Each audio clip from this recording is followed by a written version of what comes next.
Chers frères et sœurs, le Seigneur Jésus-Christ. Alors aujourd'hui, dans notre point de catéchèse, nous voulons faire la différence entre la Pentecôte juive et la Pentecôte chrétienne. Vous attendez souvent ces expressions, vous savez que ça existe. Et l'autre chose, d'abord, il faut savoir que la Pentecôte, les deux sont liés. Pourquoi? Parce que la Pentecôte chrétienne a eu lieu le même jour que les Juifs célébraient la Pentecôte, leur Pentecôte. Donc, le jour que la Pentecôte chrétienne a eu lieu, c'était le même jour que les Juifs fêtaient la Pentecôte chrétienne. Comme Dieu fait souvent les choses, de la même manière que Dieu a fait coïncider la Pâque chrétienne et la Pâque juive, enfin, c'était le temps pascal parce qu'il y avait beaucoup de Juifs à Jérusalem. Parce que les Juifs ont trois fêtes de pèlerinage. Il y a ce qu'ils appellent la Pessa. La Pessa, c'est la Pâque juive où ils célèbrent la sortie d'Égypte, la libération d'Égypte. La fameuse nuit où le Seigneur a demandé de mettre le sang de l'agneau sur les portes. Et quand l'âge de la mort est passé, il n'a pas tué les enfants des premiers-nés des Juifs. Il a plutôt tué les premiers-nés des Égyptiens jusqu'au bétail, jusqu'au servant. Et cette nuit-là, le lendemain, Pharaon les a demandé de sortir. Ils sont donc sortis de la terre promise. Dans la nuit de la libération, il fait la Pâque juive en souvenir de leur libération de l'esclavage en Égypte d'environ 400 ans. Maintenant, chez les chrétiens, nous on célèbre la résurrection du Seigneur. Mais les deux événements, puisqu'on nous dit que on a fait descendre Jésus de la croix parce que la Pâque juive allait commencer. La Pâque juive commençait justement vendredi à 18h. C'était le jour du sabbat aussi qui s'annonçait. Le sabbat de ceux qui commençait la vendredi à 18h était très important parce que c'était aussi la Pâque juive. Voilà. Donc vous voyez que la Pâque chrétienne tombe à la même période que la Pâque juive. Jésus ressuscite le troisième jour dimanche matin, on ne sait pas à quelle heure. Voilà. Alors que la Pâque juive on était encore dans les célébrations le lendemain. De la même manière, la Pentecôte juive qui est aussi une fête de pèlerinage à Shavuot. Et la Pentecôte juive est donc aussi la Pentecôte chrétienne dont on sur la Pentecôte juive. Chez les Juifs, quand on dit Pentecôte, les Juifs célébraient la réception de la Torah au mont Sinaï par Moïse. Vous savez, quand ils étaient au désert, Moïse a monté sur le mont Sinaï, Dieu leur a donné 10 commandements, la Torah. Et les Juifs, pour les Juifs, c'est un événement très important. C'est un événement très important. La réception de la Torah. Donc, ils commémorent cet événement, la réception de la Torah, par Moïse au mont Sinaï. Mais outre le fait qu'ils commémorent la Torah, parce que pendant la Pâque juive, ils lisent beaucoup les livres religieux, non, pendant la célébration, là-bas, à la synagogue, au temple, ils lisaient beaucoup les livres religieux, mais ils aussi la loi.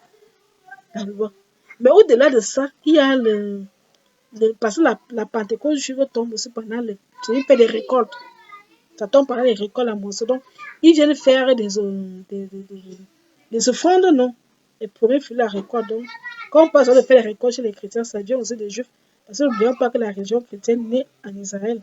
Si les Juifs avaient adopté si les Juifs avaient reconnu, même tous les Juifs avaient reconnu Jésus, il n'y aurait même pas eu de religion chrétienne. Il y aurait eu des réformes du judaïsme. Mais comme il y a une partie des Juifs qui a rejeté Jésus, les Juifs qui avaient accepté Jésus comme le Fils de Dieu, comme le Messie, ont donc sont devenus ce qu'on appelle les chrétiens. Et avec aussi les païens qui sont considérés donc les Juifs, il y a dans la réception de la loi, il y a aussi le fait qu'ils fait des récoltes. La Pentecôte aussi fait des récoltes. Quand ils viennent, comme c'est lui qui fait le pèlerinage, on appelle ça la Pâque juive aussi dans la Shavuot. Donc c'est la deuxième fête de pèlerinage. Et l'autre sera la Sukkot qui fait les tentes, fait les cabanes. Lui se souvient de leur séjour au désert. Lui, leurs ancêtres dormaient sur les cabanes. Sur les tentes, fait les cabanes. Ils dormaient sur les cabanes au désert.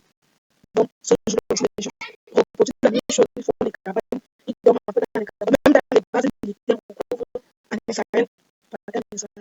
On couvre les cabanes. Donc, les gens vont pouvoir faire le pèlerinage avec sa Shavuot et la Sukkot. Ils vont faire le pèlerinage. Voilà pourquoi dans le jour de la Pentecôte juive, quand le jour de la Pentecôte, il y a beaucoup d'étrangers à Jérusalem parce que Effectivement, les gens faisaient des déplacements de leur ville ou Jérusalem. Au temps de Jésus, il y avait le temple de Jérusalem. Donc, le temple de Jérusalem, qui est le temple, les Juifs ont encore choisi il y avait la terre. Les Juifs étaient attachés à la terre. Les Juifs étaient attachés au roi. C'était pour eux, c'est beau. Les Juifs étaient tous attachés au temple, surtout le temple de Jérusalem. C'était le surtout que cette temple avait été bâti par Salomon.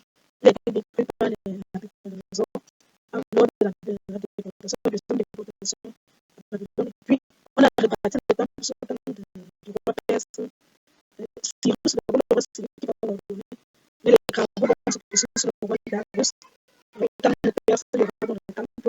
Et puis, il y aura encore, après la mort de Jésus, qui va annoncer la destruction du temple, le temple sera détruit par les ennemis. Et puis, ce jour, je n'ai jamais vu de roi, ni de.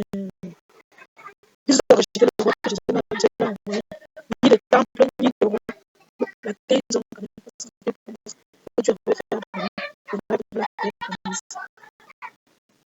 Donc, voilà un peu, voilà un peu. Donc, la part chrétienne, par contre, la Pentecôte chrétienne, par contre, c'est la descente du Saint-Esprit sur les apôtres.